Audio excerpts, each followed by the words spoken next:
Seja muito bem-vindo, seja muito bem-vinda a esse canal da Escola Cristã de Finanças.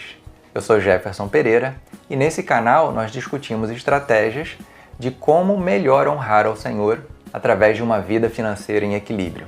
Nós cremos aqui realmente que quando um cristão prospera, a sua família prospera, o seu semelhante prospera, mas principalmente a sua igreja prospera. E esse é o nosso objetivo final aqui. E nesse vídeo nós vamos tratar aqui de estratégias de como você, que agora está num novo ano, pode realmente alcançar as suas metas e ter um ano próspero, um ano realmente de grandes realizações. Eu creio que assim como eu, você também tem grandes expectativas para esse ano, principalmente porque esperamos que ele feche um ciclo, não é, do ano passado, que foi de tantos desafios para todos nós. Agora, muitos começam esse ano com muita empolgação, começam com grandes planos, com grandes metas, mas lá para março, abril, já começam a voltar às suas rotinas e acabam desistindo das suas metas. O que você vai aprender aqui hoje pode verdadeiramente te ajudar a ter um ano feliz, um ano próspero de grandes realizações. Porém, antes, eu quero te convidar, se você ainda não é inscrito nesse canal, se inscreva, ativa aqui as notificações para você ser avisado dos próximos conteúdos e deixa o seu like, caso você realmente reconheça que esse é um conteúdo de valor para você. E não esqueça também de compartilhar com seus amigos, para que eles também tenham um ano realmente maravilhoso. Logo de cara, é muito importante ressaltarmos que cada meta, cada objetivo que é abandonado não é apenas algo deixado de lado. É realmente uma parte incrível do seu futuro que simplesmente deixa de existir. Pensa como é que você gostaria de estar daqui 5, daqui 10 anos. E pensa que todo o esforço que você fizer hoje é sim para que você tenha uma grande colheita no futuro. Portanto, estar comprometido com as suas metas e seus objetivos é o primeiro passo para a construção de um presente e de um futuro incrível. E para que você realmente consiga, então, realizar todas as suas metas para 2021, eu quero te ensinar aqui pontos estratégicos e muito importantes de atenção. E o primeiro deles é que quando você for, então, determinar qual é a sua meta para esse ano, seja o mais específico possível. Evite generalizações. Por exemplo, eu quero emagrecer. Emagrecer é muito genérico. Quer dizer, se eu diminuir 1 quilo, se eu perder 100 gramas, eu já emagreci. Então esse é o seu objetivo? Não. Seja o mais específico possível. Eu quero em 2021 emagrecer 30 quilos. Bom, eu já estou tornando a minha meta específica. Nós vamos ver depois os outros passos como aprimorar isso. Evite os verbos, né? Verbo não é meta, né? Eu quero emagrecer, eu quero ser feliz, eu quero enriquecer, eu quero investir. Ou seja, se eu fico só no verbo, fica muito genérico e eu não consigo ter um foco naquilo que eu realmente preciso me esforçar. Um segundo ponto é que ela deve ser, além de específica, como nós vimos, ela deve ser também mensurável e realista. Ou seja, o que é ser mensurável e realista? Ela deve ter uma data para acontecer. Quando eu não tenho uma data, ela sempre fica... Já viu dieta que começa na segunda-feira? Não, na segunda-feira eu vou começar a dieta. Puxa, mas já passou segunda, é terça, vou ter que esperar a próxima segunda. Então, quando um objetivo não é mensurável, quando ele não tem uma data para acontecer, vai ficando sempre para segunda-feira. É necessário estarmos realmente comprometidos e colocarmos essa meta no nosso calendário já em janeiro, quando nós pretendemos realizá-lo. É claro que alguns ajustes podem ser necessários ao longo do período, mas se eu não coloco uma data específica para aquilo acontecer, o dia é nunca. Sempre ficará, porque outras prioridades podem aparecer. E aqui eu já quero destacar logo algo que vai parecer muito duro que eu vou te falar. Dinheiro e tempo é igual a prioridade. Em muitos momentos, nós não temos conseguido alcançar algum objetivo, pode ser que isso não esteja na nossa vida sendo realmente uma prioridade.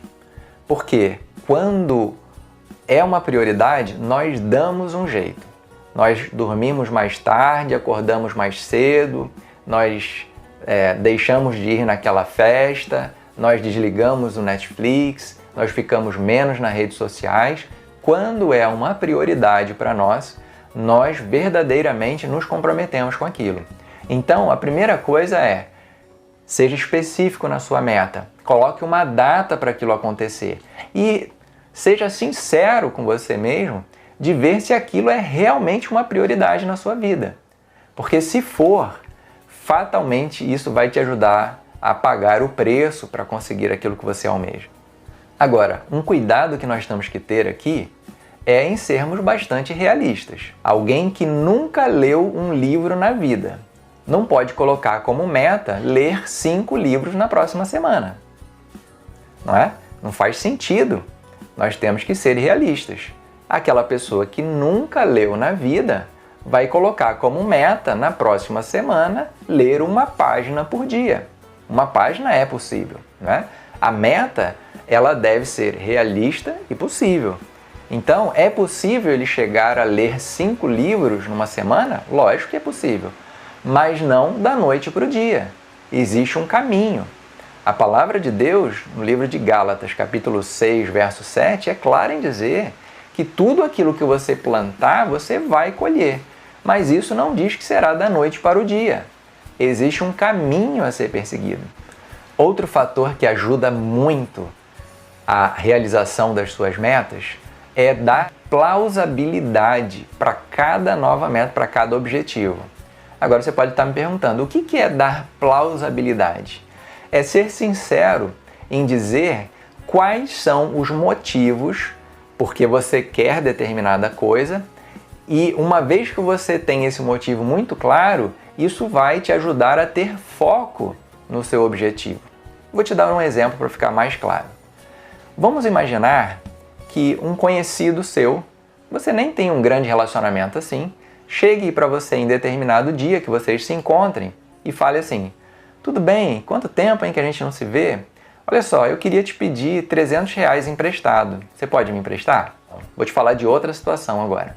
Essa mesma pessoa, né, que é apenas um conhecido, que tem tempo que você não vê, se encontra com você e fala assim, puxa, olha, foi ótimo, foi Deus que te mandou aqui, porque essa semana a minha filha se acidentou gravemente e está no CTI do hospital aqui da cidade. Eu estou correndo porque o médico falou que o hospital não tem o medicamento que ela precisa e se ela só vai conseguir sair do CTI se ela receber esse medicamento.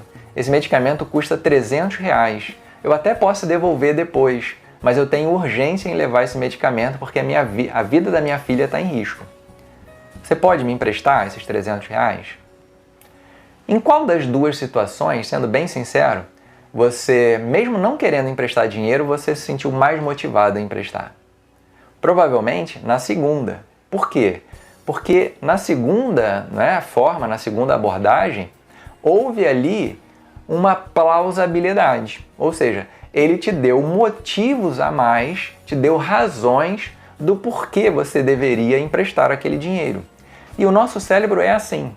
Quando ele vê plausibilidade, quando ele vê sentido naquilo, ele vê um porquê daquilo, ele tem um foco muito maior. É como se você convencesse o seu cérebro e dissesse assim, olha, eu preciso muito que você me dê foco aqui. E eu vou te dizer, isso é importante para mim por isso, por isso, por isso. Portanto, tome tempo.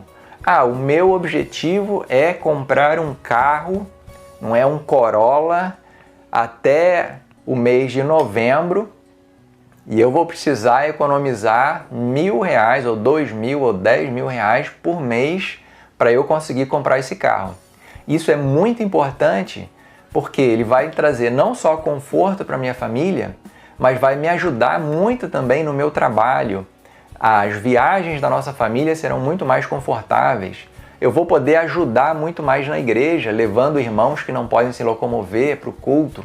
Então, dá plausibilidade. Por que adquirir aquele bem? Por que alcançar aquela meta é realmente importante para você. Um outro fator também extremamente relevante quando a gente fala no cumprimento de metas é, ao invés de ter sempre em mente aquela meta maior, o ideal é subdividi-la em pequenas metas, porque aí fica muito mais fácil ir realmente dimensionando o nosso avanço. E aqui tem dois fatores que são muito importantes. Primeiro é que à medida que esses pequenos marcos vão sendo alcançados, nós vamos ganhando, não é, na nossa força de vontade. Ou seja, a nossa força de vontade vai sendo fortalecida a cada pequeno ganho. Porque pensa bem, se a tua meta é comprar um carro em novembro, você já viu, já tem a data, é um Corolla, ele é específico, a cor você já viu, ele é branco, e você já viu o valor também, é tudo específico, tá tudo certo. Mas você simplesmente deixa essa meta lá no futuro. Fica, às vezes, pode desmotivar um pouco isso, né? O ideal é transformar essa meta que é grande, vamos imaginar que o carro custe R$100.000 e você tem 10 meses para chegar até ele. Então a sua meta agora já não é acumular R$100.000. A sua meta é acumular R$10.000 por mês durante 10 meses. E aí, a cada mês que você consegue essa meta, você vai ticar lá que uma parte do seu objetivo já foi concretizado. E isso traz um ganho mental, um fortalecimento da força de vontade muito grande. Uma coisa que já é constatado é que muitas pessoas se sentem frustradas, não é porque elas não alcançaram ainda o seu objetivo, é porque elas sentem que elas nem estão caminhando na direção. Agora, quando cada pequeno marco é alcançado, primeiro, você já saiu da onde estava, você já não está mais naquele ponto inicial. Você já caminhou, você já está na direção. E segundo, a cada conquista, a sua mentalidade vai sendo fortalecida. Vai mostrando para você mesmo que é possível, que não é apenas um objetivo vazio, mas que há um caminho e que você está pagando o preço para realizar aquilo. Outro ponto que ajuda muito também é desenvolvermos algo associado a essa meta que nós chamamos de hábito angular. O que é um hábito angular? Provavelmente você já tenha ouvido algo semelhante, porque quando nós vamos para a palavra de Deus, a Bíblia retrata Jesus como a pedra angular. Ou seja, a pedra que numa construção antiga era colocada numa esquina ou colocada em cima num arco, e a partir dali todas as demais pedras eram colocadas, ou seja, era a pedra base, a pedra fundamental, né? Então Jesus realmente é a base da nossa experiência cristã, então ele é a nossa pedra fundamental, é a nossa pedra angular. Agora, o que significa um hábito angular? Para isso, eu quero lançar mão de um relato que consta no livro O Poder do Hábito, um livro que eu recomendo fortemente. E esse livro, ele traz logo no início esse relato que é muito interessante. Ele diz que determinada mulher vivia uma vida muito sofrida, uma vida muito triste. Era uma mulher obesa, tabagista, uma mulher depressiva que trabalhava num emprego que não a valorizava, ela ganhava pouco, estava sempre desmotivada, foi deixada pelo esposo, né, que saiu para construir outra família e deixou ela. Enfim, uma vida realmente muito ruim. Ela, querendo, né, espairecer um pouco, ter novos ares, ela faz uma viagem então para o Cairo. E lá nessa viagem, se sentindo muito mal, a autoestima destruída, ela olha pela janela do ônibus e vê um grupo de pessoas fazendo uma caminhada, uma trilha no meio do deserto. Ela acha aquilo tão interessante que ela não sabe nem porquê ao certo, ela fala assim: no ano que vem eu vou voltar aqui e vou fazer essa trilha. Mas ela sabia que naquele momento ela não tinha a menor condição menor condição física, menor, né, condição de realizar aquela trilha. Mas aquilo soa para ela como um bom propósito, uma meta realmente válida. Ela termina lá a excursão e volta para casa.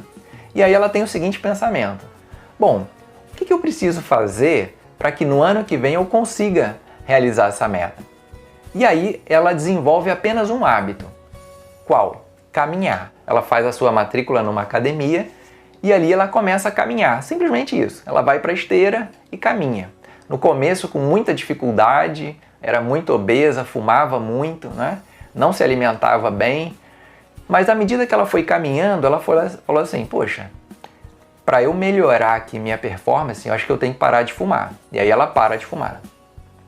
Ela começa a ver uma melhora, começa a caminhar, né, já com mais facilidade, e ela fala assim, bom, eu acho que se eu beber um pouco mais de água e começar a me alimentar melhor, eu devo começar também a ter melhor resultado. E ela mudou a alimentação, começou a emagrecer, a sua autoestima foi melhorando, ela foi se cuidando mais, foi aumentando a intensidade dos seus exercícios, entrou num novo relacionamento muito positivo para ela, mudou de emprego, enfim, e depois de um ano ela estava realmente fazendo a trilha que ela tinha almejado, mas já era outra mulher, né? Já com a autoestima lá em cima, uma mulher já com um físico assim, invejável, uma mulher que já praticava exercícios como rotina, se alimentava super bem, estava num relacionamento positivo, ganhando muito melhor em outro emprego, se sentindo super valorizada, super motivada. Enfim, quando eles compararam aquela mulher com a anterior, parecia outra pessoa. E aí perceberam o que foi que gerou toda essa transformação, não é? Qual foi essa pedra jogada no lago que as ondas atingiram todo o lago? Foi apenas um hábito que ela introduziu na sua rotina, o hábito de caminhar. E aí eles disseram, né, deram essa nomenclatura de um hábito angular, ou seja, um hábito que sozinho foi capaz de potencializar toda uma mudança, né, sem o qual não seria possível. Então, na busca pelas nossas metas, na busca pelos nossos objetivos, nós temos sempre que buscar qual é aquele pequeno hábito, né, aquela pequena mudança que nós podemos já de hoje para amanhã começar a introduzir na nossa rotina e que pode sim gerar grandes e positivas mudanças na nossa vida. Seja deixar de gastar aquele cookiezinho que a gente gasta todo dia depois do almoço para começar a juntar dinheiro para um objetivo maior, seja começar todo dia a ler um pouco sobre investimento, seja todo dia, enfim, não sei qual a sua meta, mas independente de qual seja, você pode observar qual pequena, e tem que ser pequena mesmo, porque ela tem que ser realizável assim de um dia para o outro, qual pequena meta, né, qual pequeno objetivo, qual pequeno hábito você pode tornar agora uma rotina e que vai potencializar muito você realmente conseguir concretizar as suas metas. Um outro fator que também ajuda muito é termos o nosso foco não apenas na linha de chegada, mas em todo o processo. Ou seja, fazer da felicidade a própria caminhada e não somente a chegada. Isso é muito importante para que a gente não perca a motivação com o passar do tempo. Por quê? Porque os desafios vão aparecer, as dificuldades vão aparecer. Não é nenhum caso raro se você já estiver tentando alcançar essa meta durante vários anos. E provavelmente você vai perceber que o que tem acontecido é isso. Você planeja, você coloca tudo direitinho, mas ao longo do caminho, né, os intempéries, as dificuldades, os problemas vão tirando o foco e aí você novamente posterga, novamente procrastina. Então, é muito importante que ao invés de apenas mantermos nossos olhos lá na linha de chegada, a gente valorize, comemore e celebre cada ponto ao longo do percurso. Lembrando que a evolução permanente deve ser sim na nossa vida um estilo de vida, não é? Ninguém que nunca praticou atividade física se matricula amanhã numa academia de musculação e já pega um supino de 300 quilos. Existe um caminho aí a ser percorrido, não é? Você quer um dia chegar a levantar 300 quilos? Tudo bem, hoje você vai levantar 10 e vai ver como é que o seu músculo reage, vai ver se no dia seguinte você está cheio de dor ou não. Você vai perseverar nisso, você vai fazer uma outra avaliação com um profissional, ele já vai aumentar, já vai te levar para um aparelho um pouco mais complexo, não é? E assim você vai caminhando, vai chegar lá a 50 quilos, que inicialmente parecia impossível, mas agora você já levanta 60, 70 até chegar nos 300. Quando a gente só foca, né, na linha de chegada, pode ser que a gente veja aquilo distante demais e acabe se desmotivando. Mas quando cada pequeno avanço é celebrado, né, e você faz da caminhada, da jornada, o seu crescimento, a sua felicidade, então aquilo só vai coroar o seu esforço, mas você vai ter passado realmente momentos incríveis de crescimento. Talvez você não tenha reparado, mas nós já estamos indo para o 7º ponto. E aqui é muito importante a gente ter destaque nesse ponto, porque é aqui que muita gente se perde. Olha só, lembre-se sempre, você que está começando agora a jornada para a realização da sua meta, que em muitos casos, eu diria, se não em todos, na maioria dos casos, antes de você ter a melhora esperada ao alcançar essa meta, as coisas tendem a piorar bastante. Vou te dar um exemplo. Vamos imaginar que você esteja querendo mudar para uma casa maior, porque na casa que você está é muito pequena, você tem muitas coisas e fica meio bagunçado. Você quer uma casa com 2 ou 3 quartos a mais para que você possa organizar tudo da sua forma, do seu jeitinho, deixar tudo no lugar. Você acha esse lugar e você então pretende se mudar. Só que o que acontece antes? Antes você tem que fazer a mudança. E fazer a mudança é encaixotar tudo, é colocar em saco plástico, é colocar tudo num caminhão, e quando chega lá para ajeitar tudo é uma confusão, né? Tem coisa que se quebra, tem caixa que você demora mais a abrir. Enfim, repara que antes você se mudou já para uma casa maior, a tua meta inicial foi alcançada. Mas antes de você chegar na sua meta final, que é manter tudo organizado, você precisa passar por um período de maior desorganização do que antes, que é a mudança, né? Então, se você não tiver essa consciência, pode ser que você fique frustrado ao longo do caminho, né? Achando, poxa, eu pensei que ia melhorar muito e está piorando. Eu achei que eu ia prosperar muito e estou passando mais dificuldade. Por quê? Porque o processo natural exige isso. Exige que antes que você tenha resultados grandiosos, você passe por um período de aprendizado, um período de adaptação que pode te levar, sim, a ter uma piora até do teu estado, uma desorganização maior, mas sabendo que ela é parte do processo. Uma coisa que eu aprendi é que, às vezes, a gente tem medo na vida de errar, não é? Até que eu aprendi que o erro é parte do processo. Algumas pessoas de muito sucesso chegaram para mim e falaram: olha, não tenha medo de errar, tenha medo de não aprender nada com os erros. Agora, se cada erro que você comete, você para, você avalia, você reage bem, você tira dali um aprendizado, então não há perdas, há só crescimento, não é? Então, aprenda com todo o processo. Poxa, já estava ruim a organização, agora eu vou ter que fazer mudança, vai desorganizar tudo? Sim, porque antes de melhorar, piora. Mas se eu aprendo, o processo já é um crescimento. Bom, o 8º tópico, que vai te ajudar muito a realização das suas metas, é que a gente tem que ser coerente, não é?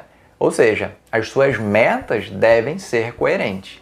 Isso aí eu aprendi, eu tenho que dar o crédito, num livro da Patrícia Lages. E ela falou o seguinte, que em certo momento ela tinha uma amiga que chegou para ela e falou: puxa, você, né, que é boa em trabalhar metas e tudo, me dá uma dica aí, porque eu tenho as minhas metas já para esse novo ano e eu queria saber como é que eu posso fazer. E aí ela falou: olha, a minha primeira meta é colocar minha filha num colégio particular. Ela não estuda num colégio público hoje, eu quero que ela estude num colégio melhor. A segunda meta, eu vou financiar um carro, porque eu quero ter um carro esse ano. E a minha terceira meta é ir morar fora do país. E aí, acho que ela olhou assim, porque uma meta era completamente incoerente com a outra, né? Ou seja, ela não tinha colocado a filha antes para estudar, porque ela não tinha recursos para fazer a matrícula. Agora ela conseguiu recursos para fazer a matrícula, ela já quer comprometer isso financiando um carro. E para que ela ia financiar um carro e matricular a filha se a pretensão dela era morar fora do país? Então veja, em muitos momentos não faz sentido, né? Uma meta com a outra, não é coerente. Então, quando nós traçarmos metas, nós temos que pensar, essas metas são coerentes? E se não forem coerentes, não tem nada de errado. O que é errado é eu querer fazer tudo ao mesmo tempo. Mas eu posso, por exemplo, se fosse ela, né, fazer, olha, esse ano eu vou matricular minha filha né, para que ela estude num colégio, tenha uma formação boa. Eu vou passar esse ano também juntando um dinheiro extra, porque isso vai me ajudar quando eu for, né, morar em outro país. E chegando lá, né, assim que eu estiver estabelecido, já estiver trabalhando, a minha filha estiver estudando bem, aí eu vou começar então a planejar a compra do meu carro. Não tem nada de errado. A questão é quando a gente não tem uma ordem, não tem clareza no que a gente quer. Então, se isso está acontecendo com você, você está tendo esse conflito entre metas, procura buscar, clareza do que realmente é relevante, do que realmente é importante para você nesse momento. E priorize, coloque aquele... Quando a gente fala de foco, não dá para ter foco em 10 coisas. A gente tem que ter foco em uma coisa de cada vez. Eu quero realizar 10 coisas, mas não dá para realizar 10 coisas ao mesmo tempo. A tendência é que isso não seja eficiente. Agora, se eu tenho 10 metas, mas eu vou trabalhando uma a uma, aí sim, eu vou conseguir. Porque quando eu canalizo toda a minha energia, todo o meu esforço, toda a minha dedicação em um ponto, é muito mais fácil de eu ser eficiente nesse ponto. O nono e penúltimo item que vai te ajudar na realização das suas metas é: aprenda sempre com os seus erros, mas não pare de caminhar. Normalmente as pessoas em janeiro vão com todo o gás. Não, eu quero emagrecer, eu quero poupar, eu quero investir, eu quero mudar de casa, eu quero comprar um carro, eu quero ler 1 milhão de livros, eu quero caminhar 300 quilômetros. Metas assim maravilhosas. Mas a pessoa mantém aquela meta durante 2, 3, 4, 5 meses, a minoria, e aí desiste, e aí fala assim: não, mas quer saber? Já está lá em junho, ele já considera que o ano está quase acabando, está quase acabando, em janeiro eu começo de novo. E aí simplesmente abandona a meta no meio do caminho. Lembra, todo faixa preta um dia já foi faixa branca. Todo piloto de Fórmula 1 um dia já teve que tirar sua carteira de habilitação. Então, eu não posso só focar lá no final, eu tenho que focar no processo. E se eu focar no processo, eu não preciso esperar meses e meses para reiniciar. Se houve um erro, eu queria emagrecer 30 quilos, mas eu acabei caindo numa tentação, fui numa festa infantil e eu comi brigadeiro, mesmo comi 10 brigadeiros. Eu não preciso esperar até janeiro de novo para reiniciar. Eu posso reiniciar da onde, aonde você está. Comece, olha, realmente ontem eu extrapolei, saí um pouco da minha meta, mas agora eu vou voltar, eu não preciso esperar até a segunda-feira, domingo mesmo eu já vou me concentrar de novo, já vou me planejar aqui a minha dieta ao longo da semana, meus exercícios, porque eu dei realmente uma agilizada, saí um pouco da curva, mas eu tô de novo no foco. Então, mantenha sempre o foco no seu objetivo e aprenda com os erros. Então, uma dica extra aqui que a gente pode dar é conseguir tornar aquilo que é fácil difícil e difícil fácil. Ou seja, se você sabe que a sua meta é conseguir poupar, vamos imaginar, 20 mil reais esse ano. Você quer chegar em dezembro de 2021 com uma reserva de 20 mil reais. Mas você sabe que quando você está estressado ou está estressada e você vai passear no shopping com o teu cartão de crédito, você é um alvo fácil das promoções e dos apelos da mídia. Então, torna difícil esse hábito. Ou seja, deixa o seu cartão de crédito sempre em casa, deixa com outra pessoa. Coloca numa bacia com água e coloca no congelador. Para que se você tiver que tirar o cartão de crédito, tenha esforço, ele tem que quebrar o gelo. Você vai refletindo se aquilo é realmente necessário, se é o melhor momento.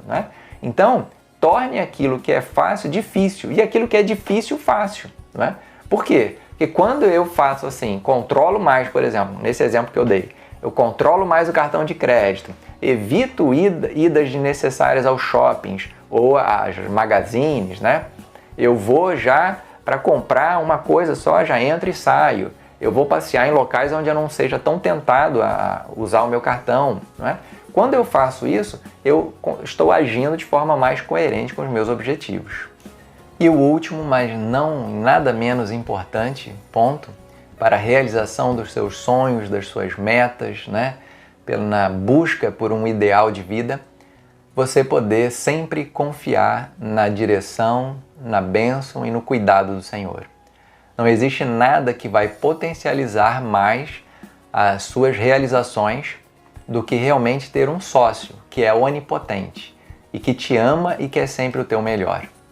Na palavra de Deus, no capítulo 41 do livro de Isaías, no verso 10 e no verso 13, nós lemos assim: Não temas, porque eu sou contigo. Não te assombres, porque eu sou o teu Deus. Eu te fortaleço e te ajudo e te sustento com a minha destra fiel. Porque eu, o Senhor teu Deus, te tomo pela tua mão direita e te digo, não temas que eu te ajudo. Não existe nada mais confortante, nada que traga mais esperança e segurança do que saber que existe um Deus onipotente ao nosso lado e que tem como meta principal desenvolver um pleno relacionamento com você para que você seja realmente feliz e alcance todos os seus objetivos. E para a honra e glória do Senhor.